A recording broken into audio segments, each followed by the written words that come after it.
You ever feel like life's whispering, "It's time"? That's the whisper I followed. From the city lights of Atlanta to the soul-stretching skies of Auckland, welcome to Being, the podcast where bold moves meet deep truths.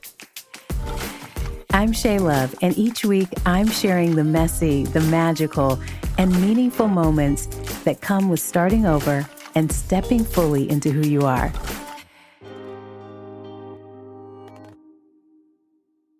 What if the next person you sit beside at a boarding gate or during a matinee show isn't just a stranger, but a story waiting to unfold?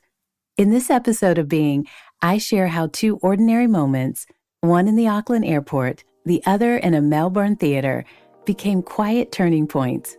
Not because I planned them, but because I said yes.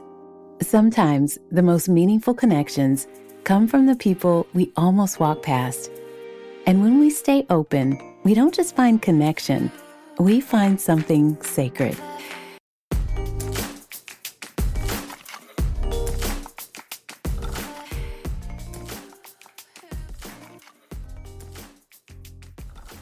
Kia ora, my name's David. I'm from Christchurch. We met while waiting to board a flight in the Auckland airport. Both of us headed to Christchurch. He noticed the book I was reading, Parable of the Sower, and leaned over with a quiet curiosity and asked about the book. Almost in passing, he added that he knew it was based on a parable in the Bible. I paused, surprised. Actually, I had made the connection, but something about his tone, gentle, warm, without agenda, made it easy to engage. As we sat and talked, I mentioned how much I loved music. Well, it turns out he did too. And without hesitation, he pulled out his phone and began scrolling through his playlist. One of his favorites, Stevie Wonder. I thought, wow, how beautiful. Not just because it was Stevie Wonder, something familiar, but because he was so open about sharing what moved him. He was offering a little window into what brought him joy. And that's when I mentioned I was headed to see one of my favorite bands, Khruangbin. His eyes lit up and he said, Really? I think my son's going to that show too. Let me text him. And then right there, he used his phone and texted his son to check. And sure enough, his son was planning to attend the same concert. We shared a few more easy exchanges and then parted ways to board the plane. After we landed, David spotted me at baggage claim. He walked over with a smile and said, Here's my number. We'd love to have you over to our house for dinner while you're here. Now, I'm American. That is not something we do. Dinner at a stranger's house? I would never. At first, I was definitely not going to call him, and I was definitely not going over for dinner. I mean, we don't do that. Dinner at a stranger's house, that's certainly not something I would normally consider, especially in a whole new country. But I'd also been praying daily that God would kind of open my heart, expand my thinking, and reframe my perspective.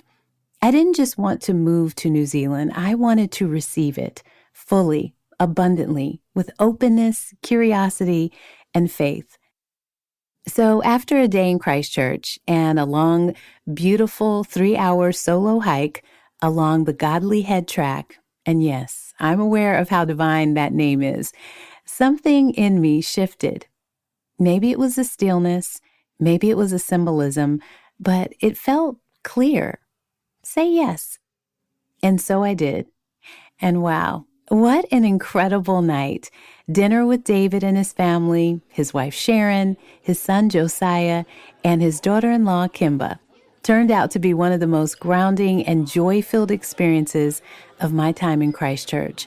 The conversation was easy, the food was nourishing, the presence warm and generous. As we talked, they shared things about their experiences in Christchurch, making recommendations of things I should experience while I was there. David mentioned that he and his wife would be headed to an event that evening, and he encouraged me to stick around and hang out with his son and daughter-in-law. I didn't think much of it at the time, though in my mind I was thinking, I'm so much older than them. That's interesting.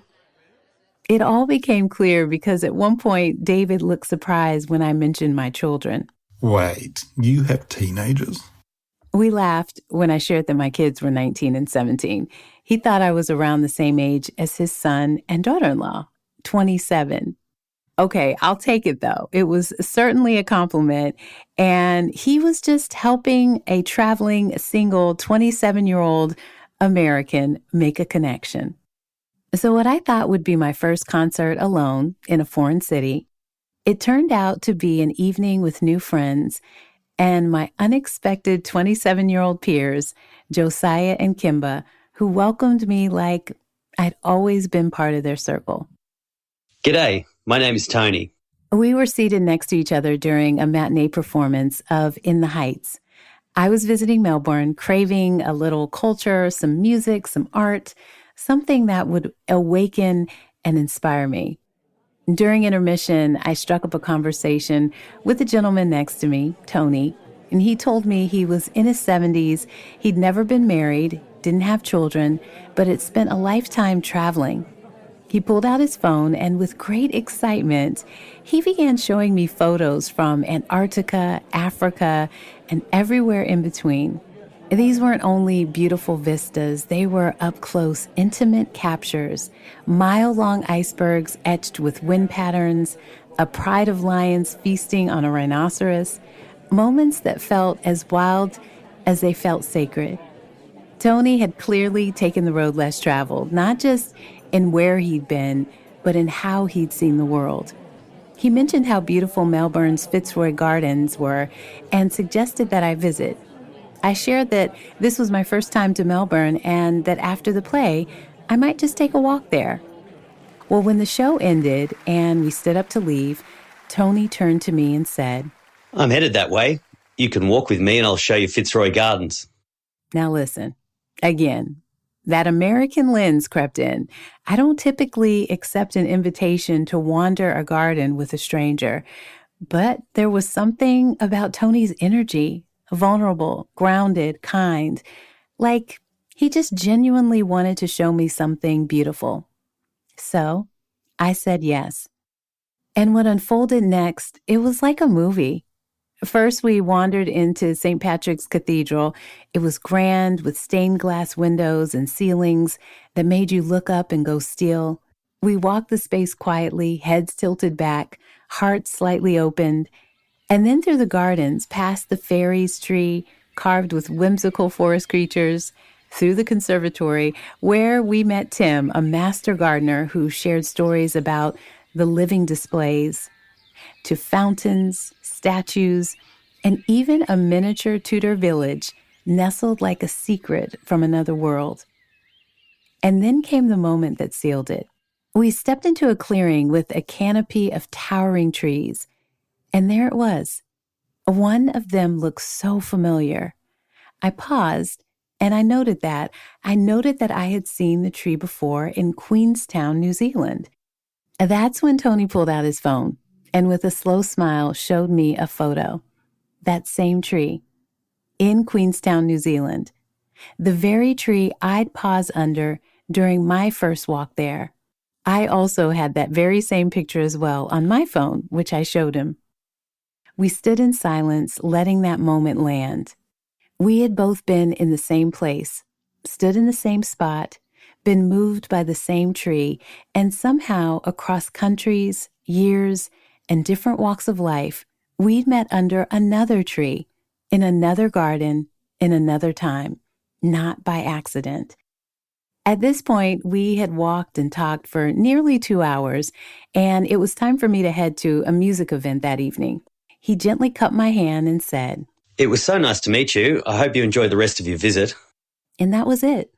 No long exchange, no promises, just presence. We walked away in opposite directions, connected for a moment, forever etched in memory. There's something sacred about being seen by someone who doesn't know your name, someone who has nothing to gain, no history to reference, no expectations to uphold, just a moment, a presence, and a willingness to connect. David and Tony, they didn't know me, And yet each of them in their own way extended something so meaningful, not with grand gestures, but with simple ones. A photo, a playlist.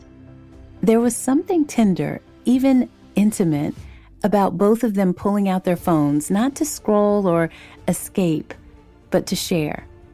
Sharing something they loved, sharing something that moved them, something real.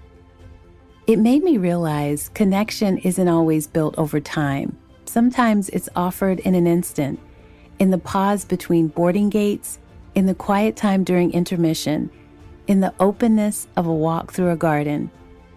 I think that strangers, maybe angels, are placed in our lives for a reason, not always to stay, but to shift something, to help us see the world and ourselves differently, to remind us that connection isn't always about longevity, it's about presence, it's about soul, it's about saying yes, even when you don't fully know why.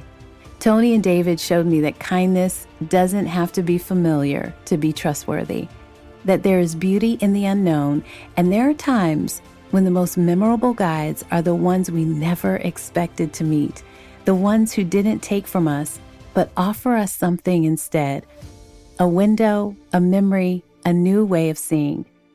It's the moments we almost dismiss, the conversations we almost avoid, that carry the greatest impact.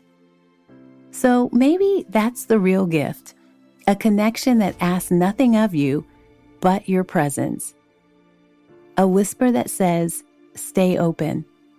And who knows, maybe the next stranger you meet is already holding a memory you haven't lived yet.